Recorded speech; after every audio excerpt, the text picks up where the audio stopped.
From FL1 News, this is Inside the FLX. I'm Josh Durso.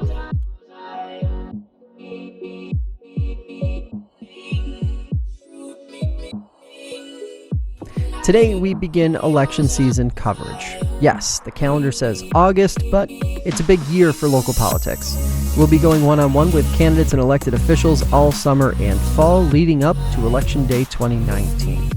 We kick things off with David Hayes, who defeated Republican incumbent David Kaiser in June's Republican primary to appear on the November ballot for supervisor.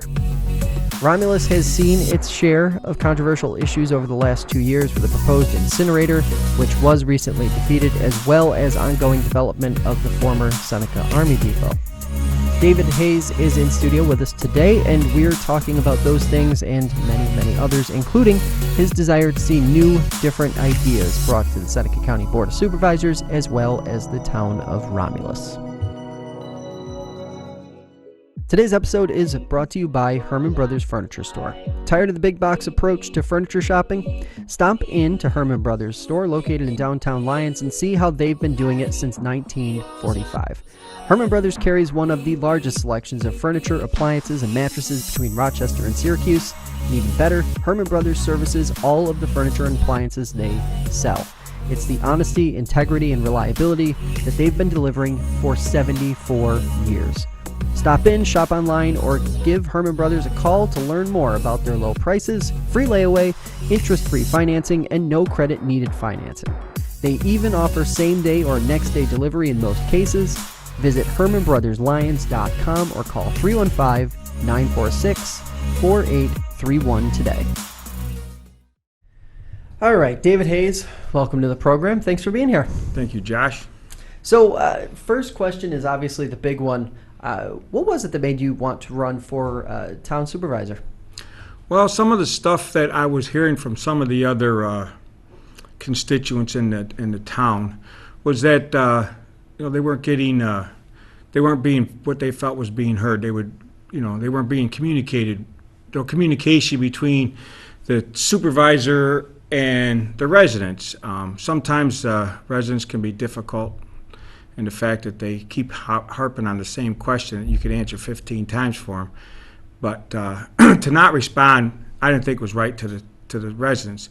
And then we have the issue that came up of whether it be the incinerator, what to do with the depot, and different things, and people just weren't happy. So I felt it was time that maybe it's just a change. I mean, I know Dave Kaiser quite well, but nothing against Dave, but at some point in time, sometimes you just get in that rut and you're stuck and you can't seem to get out of it. So it needs a fresh point of view. Mm-hmm. And you and I were talking before we came on a little bit about that, just how every now and then it is good to sort of get some fresh ideas in there. When you look at the opportunity that not just the town of Romulus has, but sort of the county as a whole, what do you see as some of the big issues or some of the big opportunities before you if you're elected come November, once you would take over in January? Well, some of the bigger stuff when it comes to the county level is that at some point in time there's been a big issue with what happened with the county manager there and some of the funds that were not stolen, but people just don't know where they are. They don't believe, and I don't believe that anybody actually took any money. They just can't tell you where it is, which is a big problem. And the bottom line is everybody seemed to think, and I took a little bit of a poll myself and asked people, I said, so who's in charge of the county? And everybody seemed to think it was the county manager when that's not true. The county manager is appointed. So the people that are really in charge are the Board of Supervisors. That's where the ball falls. So it's their job, in my opinion, it's their job to make sure that the county funds are used for all county and need to know where they are. I mean, accountability when it comes to taxpayer dollars is very important, and it seems to be a hole there, and I don't know if they're ever going to be able to fix that hole and tell us where some of the monies went. I mean, they just don't know. Mm-hmm. So. Now, obviously, that's probably been one of the big criticisms over the last 4 to 5, 6 years of the Board of Supervisors as a whole is that sort of lack of leadership. Is that something that you would sort of focus on, obviously, outside of the town issues? You got to sort of wear two hats at the same time, town supervisor, county supervisor. Is that one of the areas where you try to focus some of that leadership effort to make sure that, there is a little better communication between the people who work for the county and that governing body that's supposed to make the decisions? Right, I think that it should be. I mean, one of the things that I'm trying to shoot for again too is in the town, we used to have it years ago, but for some reason it kind of died off, is committees. So committees have a person. It doesn't even have to be someone that's on the board, but it's a person that you get committees together with, and those committees communicate with whatever group they're with, whether it be a highway or it could be services or any of that stuff, so that way they have a channel to get their information into the board. Because, it doesn't do any good if the board doesn't communicate with its own other departments.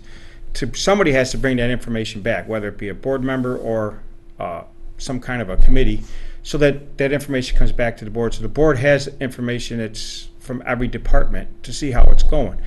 And it's very important. I feel it's very important that they work together as a unit. One unit doesn't work well, it doesn't matter how good all the rest of them are, it's going to fail. Now, as you're talking to different folks, obviously in Romulus communication from the supervisor's office down to the sort of the taxpayer, the resident, an issue.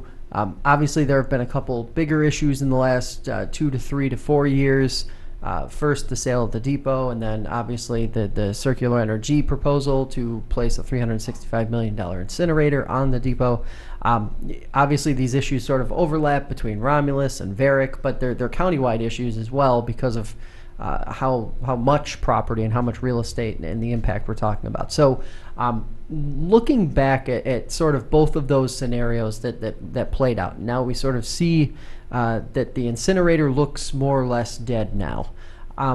What have you learned, and what do you think that the town, what's the lesson that the town of Romulus has to take from these situations moving forward so that they aren't put back in this type of situation again? One of the things we have to look at is the impact, not just of the town of Romulus, but the impact to the county and to the whole Finger Lakes region, because it's a very important part of the Finger Lakes. Is the tourism and the wine industry and stuff is a large contributor to the economic growth of the area.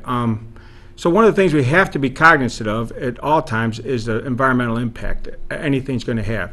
That's not to say something new can't come in and be environmentally safe, but we just have to be good stewards of what we have to make sure that it's not going to affect other people as well as the residents. The town of Romulus residents, in my opinion, are my first priorities, and the second priorities is everybody else in the county.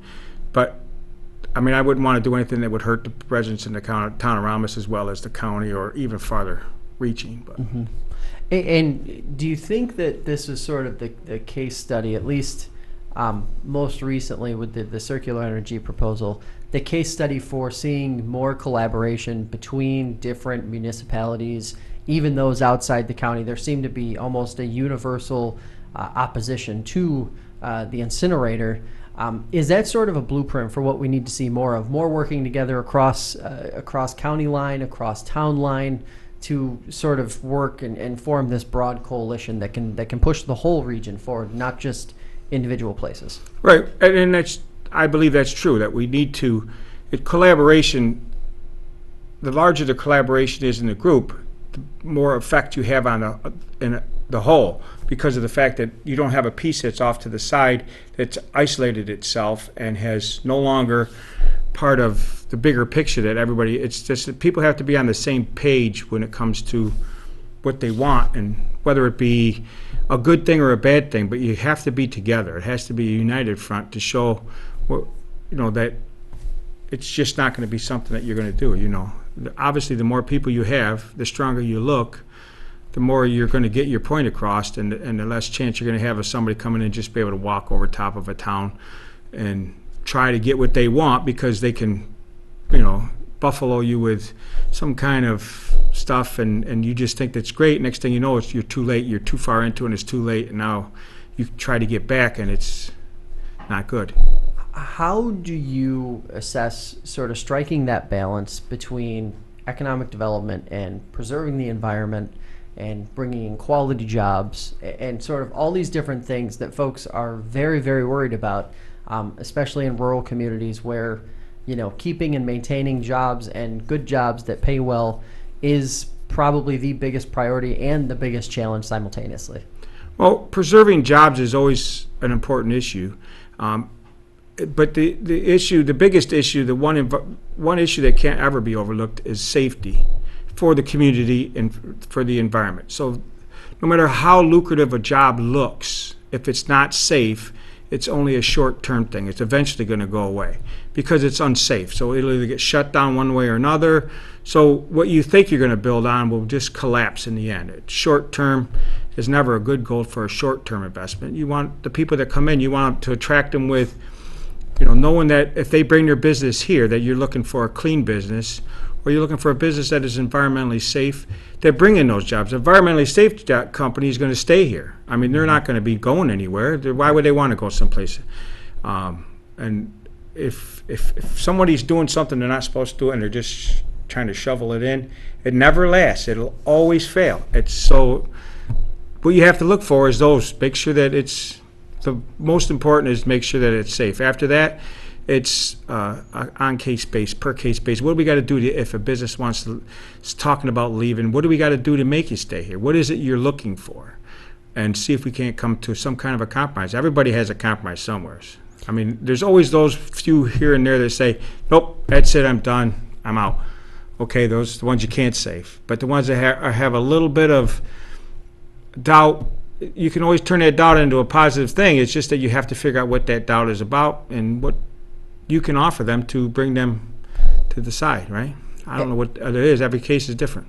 And it's interesting that you mentioned that. Every case is different for sure. One of the sort of sub-conversations, we'll call them, that we've started to see develop around this idea is the lack of access to people, to workforce. It's something that the county started to pay a little more attention to. Retaining young people, getting young people back here, is that part of the equation? Does that have to be more part of the conversation than it has been historically over the last 5, 10, 15 years? Oh, yes. And there's a big difference. And I see a big difference in the today's youth that are starting out, that are coming in their 20s and 30s, that are coming in to work, just to work. How there is so much difference between them and the generation I came from. And a lot of the people that live around here are the generation that I came from. They come from the old school. The problem is we need to update however our society is, whatever we have, to attract those younger generation here to do something. It's what do we need to do? It's different than it used to be. It's not the same. It's not just a job. Sure that everybody wants a job and everybody wants to make a living, but this newer generation also wants a personal life. And the only way you can have a personal life is you have to have something for them to do after work. Where I come from, the generation I come from, we come from a generation where, yep, that'd be great. But to us, it was working, making the money, making the family. That was what we put our time and effort into. Not so much like today. Today they want to have a relationship. They want to have their private life, and they want to have and that's a great thing. There's nothing wrong with that, but it's something that the older people have to understand, that we have to change, or pretty soon there'll be nothing but old people here, and the new kids won't want to come in. They won't want to keep things going because they have there's no desire. There's no draw. They can go to a city where there's hot stuff going on and there's this and that, and so we have to try to places like Seneca Falls, Waterloo, I would say Romulus, but it's never been a big community anyways, but just areas like that where we need to get things, we have to figure out how to bring in a newer culture for the younger generation. What do they want? That's what we need to find out. Really, what is it you want to stay here? Not just a job, but what do you want, right? And it's interesting because you do sort of have the small city success story in Geneva, obviously, that's pretty close by. When you look at that type of issue, does it feel more daunting than maybe it actually is, or is just sort of admitting that it's a problem that it needs to be addressed 50 or 60 or 70% of the issue that we have right now? Because it seems like what we hear a lot of is, well, things are fine, those kids just want something different, and just leave them over there. That's fine. But it sounds like you're taking the opposite stance and saying we need to welcome that in. We need to bring these new ideas in, and we need to work with them. Right, and that's true. The next generation is what's going to be here. So if you just put them off to the side, they're not going to be very functional. The idea is to bring them in, understand their views, and work with them. I mean, as we all know, we all have good views, bad views. So you try to get them to understand that, yes, this is a great idea, what you want to do. I think it's a great idea. But realistically, it needs to go just a little bit this way, because you have to try to get them to understand the flow, too. I mean, everything would be great if we all lived in utopia, but none of us do. So we all have to make it work. And I think the younger generation is where we have to really, really look at. Those are the ones that are going to be the future here. That's people like me. We're not going to be here forever anymore, right? We're the ones that are going. What is the pitch? What's the pitch that you make to a 20-something or 30-something that you're encountering, or even a teen or a college-age student who might be thinking, I don't know where I want to plant my roots down. What is the pitch present day for Romulus, New York? And is it something that's palatable to a lot of those folks, or could be palatable to those folks? Well, one of the things is if you're looking, the younger kids, a lot of times they want to, they're looking for higher paying jobs, obviously, and Romulus doesn't have high paying jobs unless you're in the corrections department, and those are there, and a lot of the corrections officers are just transient here. They come here, they leave, they really live someplace else, and they just come here, do their job, so they're transient. But the younger kids, to try to get them to say this is where you want to come is it's quieter. We do have a lot of the wineries and brewers have really stepped up in the last couple of years with providing Friday and Saturday night venues every week for these guys to come in. I mean, I was just this past week. I was down at the beer garden, which is down by my house. I was just there, and I thought we'd just stop in and see how it's going. And there was a ton of young kids there coming in and stuff. So that's what brings them in. They want to have a good time. They're not saying they need to go out into a city and party. They just want to have some friends over. They want to have a nice place to go relax. So the wineries are really making it easier to attract them with some kind of a personal life. So that really helps. So that's some of the pitch that I've been talking. But another pitch is accessibility to whether it be land or built houses and stuff. I mean, I'm not very familiar with how the actual housing market is going, but I don't see that many for sale signs like I used to. There's a lot more houses that are not for sale that used to be. I mean, the sales have gone. So this it's a seller's market, obviously, but it doesn't seem to be people wanting to leave. There seems to be more people now are starting to retain a little more. So hopefully that helps. And when you look at sort of the makeup of a community like Romulus, how much of a concern is the sort of infrastructure that the town is sitting on top of, the water, the sewer, that type of, and what concerns do you have about the state of infrastructure for a town like Romulus as you look ahead to what would be, several years of having to deal with those types of issues? Well, the water's always an issue because it's so rural, and there's some monies available from the federal and state for grant money for rural water development, but just not that much. I mean, when you think about how far you got to go down some roads to get to another point, it's a lot of field. And if that's one parcel of land, that's only one unit. So it's not like there's several that you could divide up for the total capital cost repay. But so that's a concern with that, because everybody would like to have municipal water. The town of Romulus, most of it is planted on top of shale. That was the biggest attraction with the government when they wanted to come there, was because of the soil. So shale produces a lot of sulfur. So wells are deeper in sulfur. So people don't like that. So everybody would like it because, it's just one thing. Now with the pollution that they found over on the west side by the airfield, it makes people really, now their well water's contaminated. See, that's another thing. Now what do you do about that? that's another big issue that's got to be resolved at some point in time. I mean, the federal government can say, yeah, well, most of the property's served with municipal water. Yep, most of it. But that's the most that's preserved with is not land people own. It's what the government had. That's why there's municipal water there. So it's another battle that would have to be fought. But the sewer is another big concern. The sewer because of the hamlet of Romulus, which is part of 5 Points.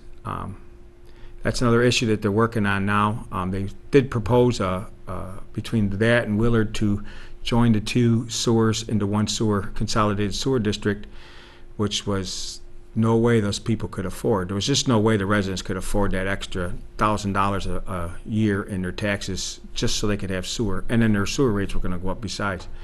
It was just too much. So, I guess as soon as I heard that, my first thought was that sewer system was owned by the federal government. That became part of the state as soon as the state put the 5 Points in.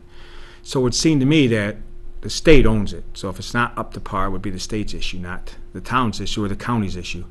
So I guess that's the avenue they started to approach the state with, and the state's been working with them. So I'm not exactly sure where they are with that because I'm not on the board, but it would seem to me that would be the best part. And Willard, 55% of the flow that goes into the sewer treatment plant at Willard is from the Willard Drug Treatment Facility.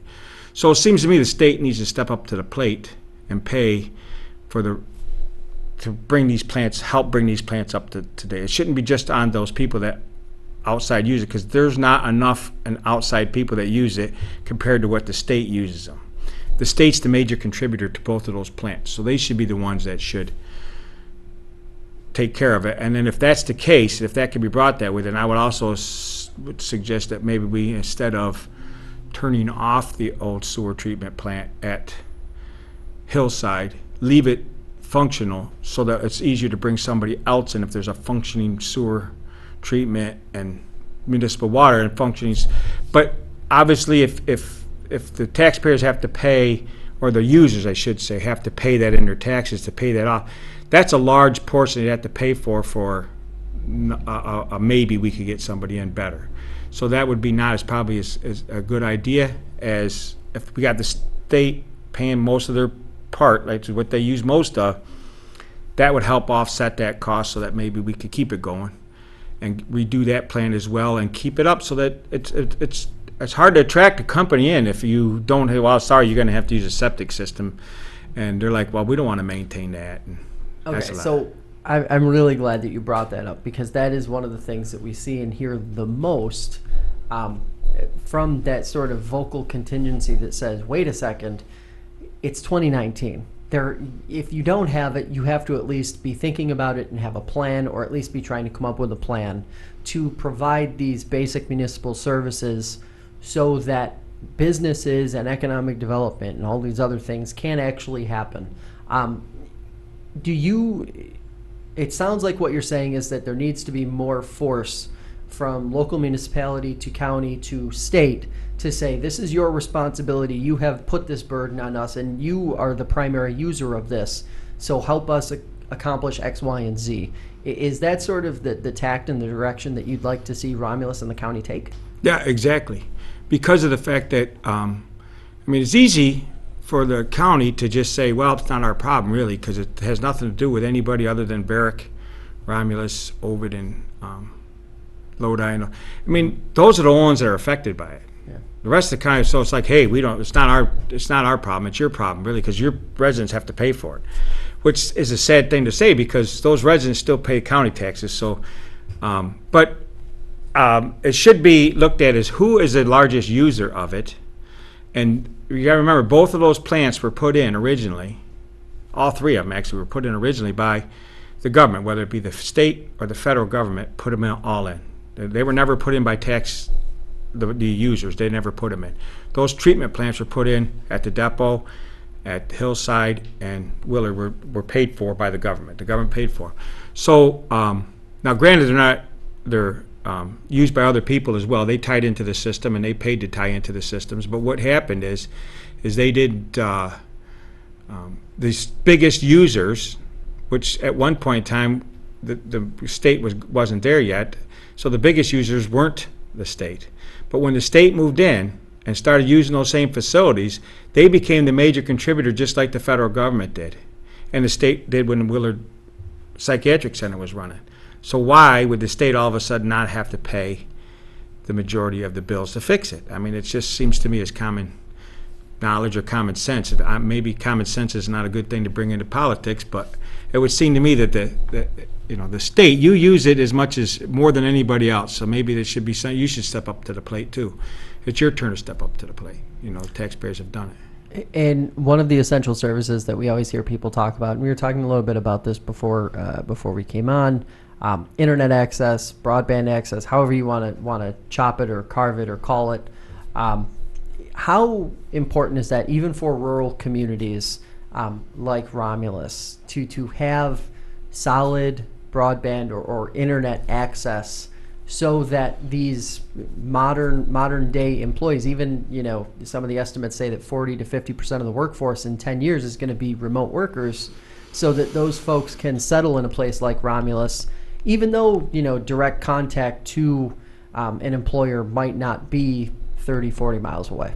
That's a big thing. I mean, that's a thing that even the government is pushing is,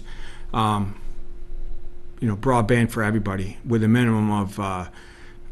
The last time I heard it was 20 megs down and 5, I think, up. 5 up. Yep. Yeah, I think that was the standard now, and so it's a hard standard to come by. I mean, so phone companies that provide DSL service, 20 is not a realistic number. 10, good. Most broadband companies produce 3 to 6. So that's normal DSL. DSL was great when it came out, but the technology's gotten old. So now the only way to obtain these readings are with fiber. So the idea is to fiber the communities. And yes, broadband is very attractive if you can bring it in. If you can bring fiber into the house, then you have a lot more, because there is more and more people. That's the generation that's coming up. More and more of those people want to work from home.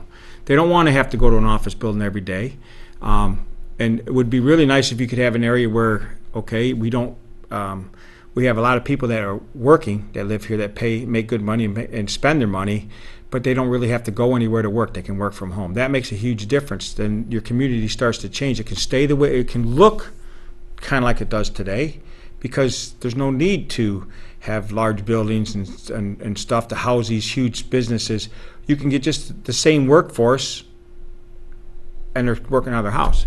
So broadband is a big thing. It should be available countywide. It should be something that everybody in every business or homeowner in the county should be able to have access to at least broadband. So there's a lot of places I know that don't have any. I mean, I have no idea what they must be using their cell phone service for broadband, and that's expensive and not very efficient. Yeah, not very efficient at all. But how do you push back against the notion that because this county, this region is so tourism centric, that in some way, shape, or form is not good enough in the grand scheme of economic development? Obviously, everyone would like to see higher paying jobs and jobs that are better for people, but the jobs that we have in mass right now that are widely available, a lot of them are in the tourism space. So how do you sort of break that down and talk to people about that without alienating either side, because you're talking about two pretty important vital parts of our economy overall? Well, I think the two sides could work together. I mean, there's no reason they can't work together. I mean, they'd like to have tourism, but of course you'd also like to, why not bring in a company that produces something that's people know, right? So they come see the facility, or they come say, yeah, let's go do the wine tour. Let's, we got this other thing, other business that industry that they have there, we can go look at or whatever. I mean, there's nothing wrong with the two working together. There shouldn't be opposing forces between the two. They should work together. I mean, if I have a business and I'm a big business and I'm doing stuff, I'm going to want a place to bring in my clients where I can take them to, whether I take them out to a a little wine tour, or I say, we're going to have our luncheon is going to be at this winery today, so we can relax. Or I want to bring in, it's nice to have a convention type center or something that deals with, so people can have off-site major companies can have off-site retreats. Those things need to be done too. So why not have, like I said, the two work together? One is in conjunction with the other. One shouldn't be separate from the other. They should coexist and work together. Together they become a bigger force, right? I mean, that's just how it works. And don't alienate yourself because you're a certain type of business. That's kind of cutting yourself short. And my last question for you, throw it at you. What's the elevator pitch for your candidacy for someone who might not, because it's so early in the process, not everybody is completely ingrained and ready to go with this whole political season. This cycle, what's the pitch for your candidacy, and what are you trying to bring for residents in Romulus? Well, I'm trying to bring transparency to the town and to the county. I mean, I like to see people understand. So it's communication. People need to communicate, or communications need to come from the top down, not from the bottom up. They need to come from the top down, so that you can get your point across, but people understand it. And so I believe in communication. I believe in that. I don't feel that our residents have easy access sometimes to voice their concerns to the supervisor. It should be easy access, whether it be through an email, a phone call, or if there's office hours for them to be there. They'd set some hours up. It doesn't have to be, I have a full-time job. That doesn't mean I wouldn't have office hours. My office hours would be either in the evening or on a weekend day, so that people could come. I mean, they don't have to come, but you're there every time. There's other stuff to do. There's things that a supervisor has to do as far as for the office. I mean, there's responsibilities you have to look at and different things you have to do. So that's something that has to be done. So if you don't do those things and you're not available, nobody gets to come and talk to you. And it's the same way if people have a concern about what's going on at the county level, at least you're there and you can take their concern on up the chain. And voice it, and maybe you'll find out that there's other towns in the county that have the same concern. So now it's at a county level, the concern, so that it's actually being brought in, but it doesn't do any good to bring anything in if no one's listening. And if someone's going, what's the county doing about this? Then you can bring that information back with you and sit down and talk to these people. There's nothing wrong with communication. Inside the Athletics is a production of FingerLakes1.com digital media. The podcast is available on Spotify, Apple Podcasts, YouTube, and of course the FingerLakes1.com app. If you have an idea for a show or a guest, drop us a line at InsideTheAthletics@FingerLakes1.com. You can also follow me on Twitter for more of these episodes. My handle is @FLXJosh.